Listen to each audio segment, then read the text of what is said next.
Sudah maklum bahwa panel solar mampu menyerap cahaya matahari bagi menghasilkan tenaga elektrik dan tenaga haba. Ianya sesuai digunakan bagi kawasan yang tidak mempunyai tiang elektrik dan kawasan yang tidak memerlukan akses grid tengah.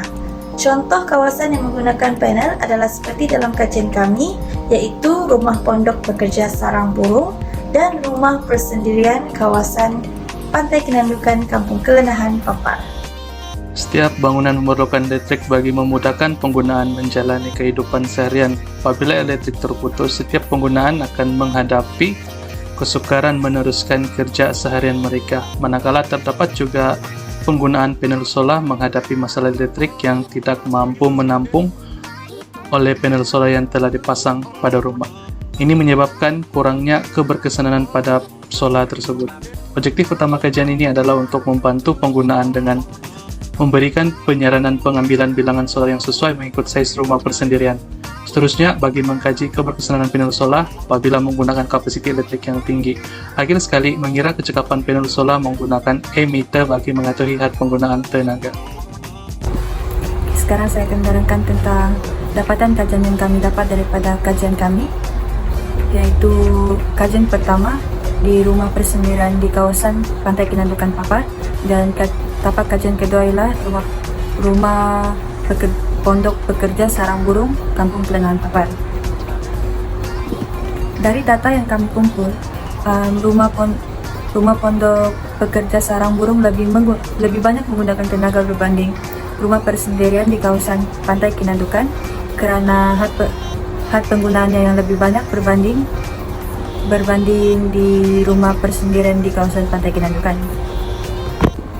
Dari segi pengiraan, yaitu di tapak kajian yang pertama di rumah persendirian kawasan Pantai Kinandukan, tenaga yang digunakan adalah 96 watt hour per day dan memerlukan 2 panel solar polycrystalline. Manakala di tapak kajian yang kedua di rumah pondok pekerja sarang burung Kampung Kelenahan pula menggunakan tenaga sebanyak 1302 watt hour per day dan memerlukan 2 panel solar monocrystalline. Oke, so sekarang nih kita di tapak kajian yang pertama di rumah persendirian kawasan Pantai Kinandukan, Kampung Kelenahan, Papar. So, coba. Baiklah, sekarang kita akan tour ni rumah persendirian yang mana dia mempunyai kelengkapan seharian yang cukup. Sekarang kita berada dekat kawasan dapurnya. Cukuplah dengan tempat masaknya, periuk-periuknya. Kemudian kita ada ruang makan di sini dan ruang tamu di sebagian sini. Ada kursi, cukup untuk rehat lah. Rumah ini merupakan rumah persinggahan bagi seseorang penduduk di Kampung Kelenahan, Papar. Sekarang saya akan menerangkan tentang controller bagi panel solar ini. Panel solar ini menggunakan direct current di mana dia tidak memerlukan inverter ataupun bateri. Jadi controller ini adalah dilengkapi dengan charger dan juga bateri seperti yang Anda lihat. Dia boleh memasuki fuse 5A, solar input dan juga charger, dan boleh melihat charger dan load bagi panel solar. Seterusnya saya akan memperlihatkan panel solar yang digunakan di rumah persendirian ini. Sekarang saya akan memperlihatkan kedudukan panel solar. Seperti yang Anda lihat, dia terletak di atas atap dan kedudukannya adalah paling tinggi. Disebabkan kedudukan tersebut, kami tidak dapat memperlihatkan dengan lebih jelas panel solar yang digunakan. Salam sejahtera. Sekarang kita berada di tapak pengajian kami yang kedua, yaitu di Kampung Kelenahan, Papar, yaitu rumah pondok pekerja sarang burung. So di sini ini adalah rumah sarang burung layang-layang. Dan di sini pula adalah rumah pondok pekerja. So kedua-dua bangunan ini dia menggunakan sistem solar.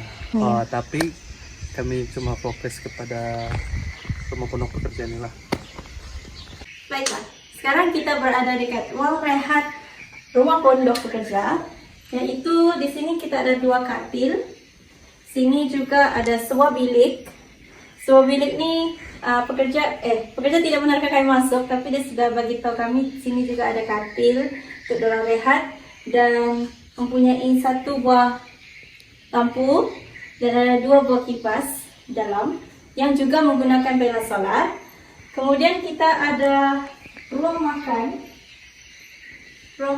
dengan kelengkapan yang ada, dan kita mempunyai sebuah lampu di situ. Okey. Terusnya kita pergi dekat bahagian dapur pula.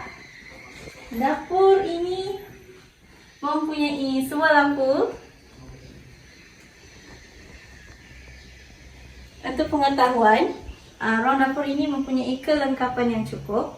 Kemudian juga rumah pondok rehat ini, rumah pondok pekerja ini juga mempunyai tandas, juga mempunyai Sekarang saya akan menerangkan bagaimana sistem solar mengalirkan arus tenaga elektrik untuk rumah pondok pekerja sarang burung ini. Step pertama ialah sistem solar. Solar yaitu panel solar akan mengumpul tenaga. Setelah itu akan mengalirkan tenaga tersebut kepada solar charger controller. Solar charger controller ini akan berfungsi dari terbitnya matahari hingga terbenamnya matahari, dan fungsi solar charger controller ini adalah untuk mengumpul tenaga, melihat kapasiti tenaga elektrik yang telah dikumpul daripada panel solar. Seperti yang Anda lihat, dalam solar charger controller ini dia akan menunjukkan bateri, voltan bateri, voltan PV yaitu panel solar, emitter bateri, emitter load, dan juga darja sesi bateri. Rumah pondok ini menggunakan 2 charger solar controller dan 2 switch utama, tapi kami memfokuskan kepada solar charger controller yang besar, yaitu yang berwarna putih, dan disambungkan kepada switch utama, dan seterusnya switch utama akan disambungkan kepada inverter dan juga 3 buah bateri di bawah ini. Kami tidak dibenarkan untuk sentuh bahagian ini oleh pekerja disebabkan bintangan elektrik yang kuat. Sekarang saya akan menunjukkan panel solar yang digunakan untuk rumah pondok pekerja sarang burung ini. Seperti yang Anda lihat, terdapat 4 panel solar yang dipasang di rumah pondok sarang burung ini, dan kita akan mengkaji 3 panel solar yang digunakan di rumah pondok sarang burung ini. Daripada hasil kajian, kami dapat mengetahui keberkesanan panel solar apabila menggunakan kapasiti elektrik yang tinggi. Selain itu, had penggunaan tenaga elektrik juga dapat diketahui setelah mengira kecekapan panel solar dengan bantuan emitter. Seterusnya, setiap panel yang digunakan mempunyai kecekapan tenaga elektrik yang berbeza. Ini menyebabkan jumlah panel yang digunakan adalah tidak sama walaupun penggunaan kapasiti elektriknya adalah sama. Akhir sekali, saiz panel juga mempengaruhi kecekapan tenaga elektrik yang dihasilkan. Kesimpulannya, kami telah mendapati bahawa panel monokristalin adalah yang paling sesuai digunakan jika memerlukan kapasiti elektrik yang lebih tinggi. Apabila kenyataan seperti ini maklum kepada pengguna, maka pengguna dapat menjimatkan kos pembelian dan dapat membuat keputusan dalam menganggarkan bilangan panel yang diperlukan. Secara keseluruhannya, hasil kajian ini dapat menganggarkan kadar penggunaan kapasiti elektrik yang optimum bagi panel solar bangunan domestik. Oleh itu, daripada hasil kajian, kami mencadangkan kepada setiap pengguna perlu mengambil inisiatif untuk menganggarkan kadar penggunaan elektrik seharian sebelum membuat keputusan untuk membeli jenis dan saiz solar yang sesuai. Hal ini demikian bagi mengelakkan kecekapan tenaga elektrik terganggu.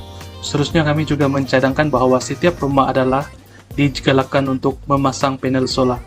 Perkara demikian adalah untuk rancangan sandaran selain bergantung sepenuhnya kepada tenaga elektrik sewaktu elektrik terputus. Akhir sekali, komuniti yang tinggal jauh dari bandar juga disarankan sepenuhnya memasang 3 atau 4 panel solar jenis monocrystalline jika penggunaan penuh seharian. Bagi penggunaan sampingan kecemasan pula boleh memasang 1 atau 2 panel solar polycrystalline. Thank you.